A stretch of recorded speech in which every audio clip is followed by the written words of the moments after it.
You guys want to jump into the segment? Yes. Depends on what we it should do is. the segment. Depends on what Yeah, the what segment. is it? What is the segment? The segment. Oh, okay. So the segment. This was one that we Anthony and I a few months back before we cracked the microphones open, wrote down a bunch of stuff, a bunch of things to kind of go over and use as topics. And this was one that I've been kind of excited about, but we've been saving. It's summertime. You want to roll the windows down. You want to be listening to happy music. You want to be getting excited. This is albums that are mood lifters, that are make you feel good. Those ones you hear that opening guitar solo, guitar riff, and you just crank the jukebox, crank the CD up, crank everything up, right? That's what these are. So this is what did you call it, Twan? It's like Mood lifters. Mood lifters or Posy vibes only. Posy vibes only, baby. Yeah.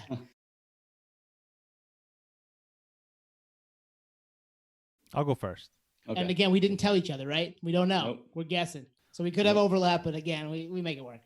The reason I wanted to go first is when we said the new Deftones album is an album that I want to wait up for at midnight. Well, this first band, has an album coming out tonight. No shit. New record. And so we're recording this on Thursday, so obviously it drops at midnight. Drops in 15 minutes for Nate or something. I don't even... Sorry, go ahead. So the band, do you guys have any ideas? No, man. Nate? Trying to think. Give me a hint. Yeah, hint. All right. So this band, they've been around for 23 years at this point. To me, this was the first band that when we thought of this segment, this is the first band that came up because the sound-wise, they fit exactly what we're talking about. But growing up, it seemed like they always put an album out every other year, right around summertime. Newfound Glory. Newfound Glory is right. Oh, nice. So I remember we talked about them pushing the album back. So that's right. That's why. Yeah. Which actually, I'm going to do a callback. I'm going to backpedal. Remember, we were in an earlier episode. We were saying, "Hey, if I was a band, would I push an album back because of COVID?" I said back then in an early episode that I was like, "No, I just put it out." I'm backpedaling on that and saying I would wait so I could tour off it, or at least closer to tour. Because what I thought about was if your audience is going to be smaller. So like say us, if we had a kick-ass interview we were excited about, but we knew right off the bat only half the normal listeners would be able to check it out. We might consider it. You know what I mean? That type of thing. But and the other thing is a lot of them, especially now with no tour where they may have sold merch and the record, maybe those supply chains and the infrastructure to get those albums to the fans was not the level that it's been figured out to now, right? Yeah. There's still trouble with shipping, but it's not as bad today as it was back in March and April. So that makes sense to me too. You're right. I think the backpedal on that. The rare time we may have been a little off. Hey, but you know what? We're honest enough and that we can admit it. Yeah. I got to say something really quick because I was thinking also, Twan, I think I would backpedal too because that first, like when everything went into lockdown, it was like super sketchy. Like it's almost like you don't want to have your new music have that negative connotation, So like, ooh, this came out and it's got bad memories associated with it. So you almost want to like maybe shelve it mentally. So if you wait now, you're things are opening back up. It's summer now. Here's some new music. Think positive times instead of lockdown. Everything's getting shut down. The economy's getting shut down. People are dying. Here's our Newfound Glory album. It's just like, I kind of think maybe even, yeah. So now I actually agree with the backpedal 100%. Yep.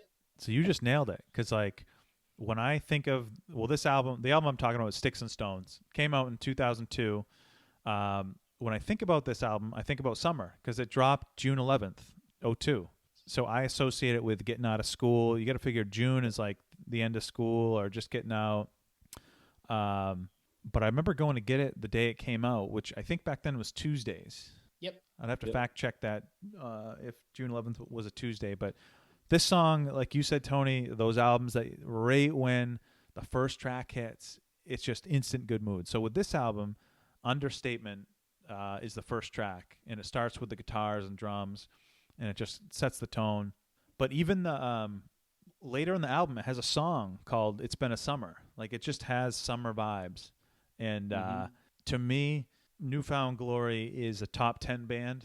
If I think about every factor that goes into my top bands, which is longevity, relevancy, solid albums, and although I haven't been as much into them in my, as I've grown up, I still do listen to them pretty regularly. Like some of the last couple albums, I think it was like Makes Me Sick, or there was another album, I can't remember what it was, had a black cover. Didn't hold up for me, but this album, instant good mood. So what are you guys' memories about this album? You guys know this album, right? Mm-hmm. Yes. Can I go first, Nate? Yeah.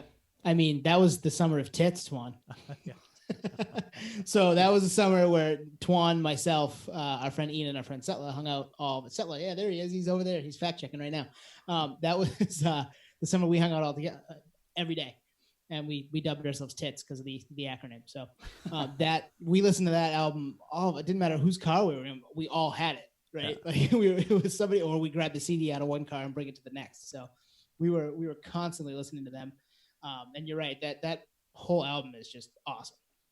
Just from the jump. I always, some of the slower tracks I like too, like Sunny and the last song on the album, the story so far. Yeah. So those are really cool songs too for them. But yeah, it was, I remember My Friends Over You being huge on the radio. Yeah, lots of fun summer vibes. Windows down on the Blue Hornet, which was my 1994 Nissan Sentra. Nice. 5-speed. Yeah. That thing turned on a dime. I fucking love that car. I forgot about that car. It was maroon, right? No, she was blue. Blue Hornet. Blue. Oh yeah. Yeah, no, I love that car. But yeah, that was, I got a CD player put in probably that summer, and that was, a CD that was constantly, on rotation in my car. So, Nate, you? Yeah, it's just crazy. 2002. So that was like the heyday for pop punk. Yeah. And this album is a front to back, and it's like so well produced. And it was cool to see a punk band that came like super genuine out of the East Coast and not the West Coast. So they're from Florida, right? Yeah. So, but they do live on the West Coast now. But they're Jacksonville though, right? Yeah. Coral Springs, wherever that is. Yeah. Yeah, Jordan's brother actually owns a restaurant up in Oceanside, like 30 minutes north of me. Oh, right. Called the Little Tap House. It's really good. Little side tangent note. Yeah. Oh yeah, tangents. We don't do those. He looks like Jordan. Like, they look like brothers, but Jordan's the chef up there is a little bit bigger. But yeah, man, I remember this album too. What was the show that came to Portland? Was it them and Good Charlotte Civic Tour a year later, maybe? Yeah. 03 or 04. And Hot Rod Circuit Honda Civic Tour 03. Nice. You know what's funny is the June 11th 02. Might have been, it was either that night or the night before, Incubus came on the Civic Tour to the Civic Center in Portland, which then that Civic Tour came through Portland a lot, and that was what New Found Glory was on a couple of years later with Good Charlotte. But you're right, Nate. Yeah. That shows you how big they were. Like, because I think one year I'd have to fact check it, but I think like Maroon 5 was on the Civic Tour. Like it's always huge names. There've been some big names on that tour, yeah. MCR, yeah. Yeah, it's like a cash grab tour. Like sell some cars. The Honda Civic Tour. Okay. Very specific. What does this have to do with the Honda Civic? I'm 17. You could like win the car, and it was like autographed, but the autographs were like obviously painted on there. So I'm like, I don't think anyone's really driving. No one's driving this. Yeah. The Incubus one, though, a little side note. The Incubus one, I remember going on eBay and seeing that someone won that Honda Civic and then sold it on eBay. That's what I mean. No one. Nice. That's what I mean. No one wanted it. Did they spell it wrong? That's a callback, guys. Go back and check out an older episode. eBay hacks with the Podioslave crew. Yeah, this album. I guess just to close, this album, it showed like a lot of Chad's roots. So Chad came from Shai Hulud, the kind of metalcore band. He was a vocalist, and on like the track Singled Out, he has that kind of screaming, and then I forget what track, but there's a track where he goes, "Let's go," and I mean you can kind of hear this a little more something aggressive. I call personality. Something that's right. Yeah. Let's go. Which is super high energy. So like it's the self-titled album, which was before that, which was 2000, was high energy, but it was more straight up pop punk. This one had some aggression to it, which to me feeds into like good mood. Like, yeah, I can get into this. And 18 years later, I still listen to it. That's awesome. Everything about it, even the artwork's awesome too. Yep. Yeah, they're like the kids wrestling on the sticks and stones, man.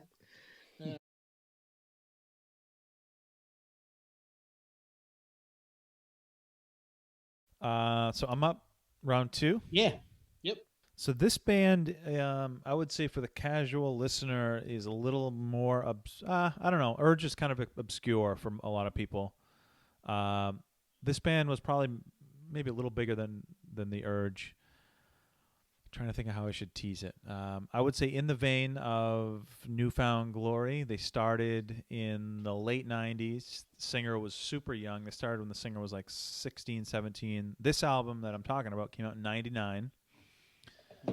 And they got their break with this album, certainly, but they got really big in like '02 when they had a song that got local radio play.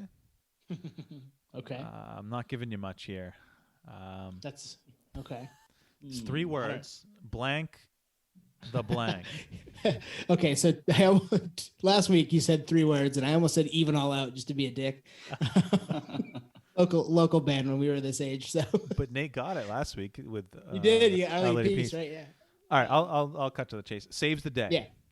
Okay. Oh, yeah, nice. that makes sense. Yeah. Sweet. Saves the day. So Saves the Day. The album I'm talking about is Through Being Cool. It came out on Equal Vision Records, which was more at the time more of like a hardcore punk label, and certainly they had those elements. Not as much the hardcore, but the punk. I don't know if you guys like the band Lifetime from New Jersey from mid '90s, but I saw them a couple times when they reunited in the 2000s. But this album, they pull a lot from Lifetime, but it's just total good vibes. Like, do you guys know this album? I know you guys know "Stay What You Are." For sure. Yeah, a little bit. Probably not as well versed in this one as some of the other ones we've talked about, but definitely one that I would, if it fits that mold, I'm going to be into it. So yeah, a lot of sing-alongs. The irony though is the lyrics are super dark, and even on like "Stay What You Are," the lyrics are dark. Like if you can tell he's an angsty teen because he wrote this because this album turned 20 last year, so there was a lot of like interviews with Chris Conley, the singer, and he was talking about how he wrote this in college, and he's an angsty teen, really. But music wise, it's super upbeat and has summer vibes, and it's a sing along, total sing along. I do love when albums do that, or songs even do that, where they give you, the lyrics are completely different. There's a dichotomy between the lyrics and the sound of the music. I mean, we've mentioned it before on this podcast. Semi-Charmed Life, that Third Eye Blind song, is not happy. And there's lots of songs like that. I actually wrote a couple down, and I was going to do kind of interstitials with just songs that fit that. They sound like they're happy and upbeat, but then you listen to the lyrics or read the lyrics and you're like, holy shit, this is deep. This is heavy. Why is the music so happy? I mean, if we did this segment with songs, Semi-Charmed Life is perfect. Oh, yeah. Like it puts you in a great mood. Yeah. Sing along, everyone's singing along. But the lyrics don't match it. That's so funny. Wasn't Saves the Day supposed to tour with Third Eye Blind this fall? Yes, they were. This year? Okay. I was going to say, I know I saw something. My sister had tickets, and she offered me, she had 2 tickets. She offered me one of them, but it got canceled down in Boston. Yeah. But, so Saves the Day. Overall, they have a super interesting trajectory as a band, not only with sound, but just like, they really did fall off, like the definition of a fall off band. But I did see them in 2016, the most recent time. They opened for the band Bane from Massachusetts. Their last show was in 2016. Well, they used to play with Saves the Day early in the career. And it was surprising to have them open for Bane. But the reason I bring that up is, and this kind of puts me in a good mood just thinking about it, the singer Chris Conley of Saves the Day wore it was like a Mad Bomber hat with like I almost think it was like a raccoon or something. He wore it the whole set. It was just weird, but it made you laugh. It put you in a good mood. Yeah. Those artists in their weird ways. Stephen Jenkins did something like that a few years ago when I saw him on the Main State Pier. Yeah. He wore like some weird hat like that. So I don't know. I was so bummed I couldn't go to that show. That's cool. But Nate, do you have any? Yeah, Saves the Day.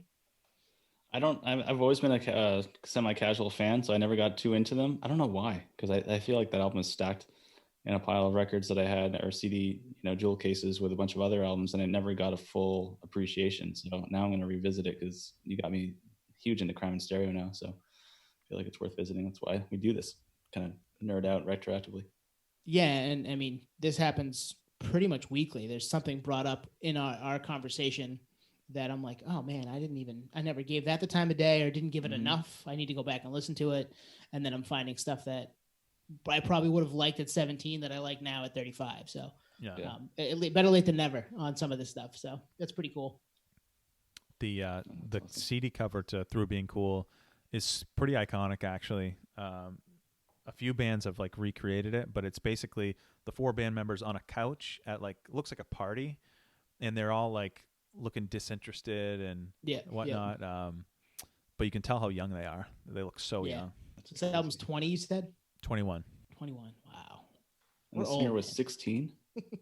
Probably 16, 17. When he wrote it, or when he... Yeah. So he's probably 18 or 19 when it came out. Yeah. That's crazy. So he's not that much older than we are. No. 40-ish. Yeah. Okay. Yeah, late 30s. But yeah. Can't imagine hitting it that big at that age.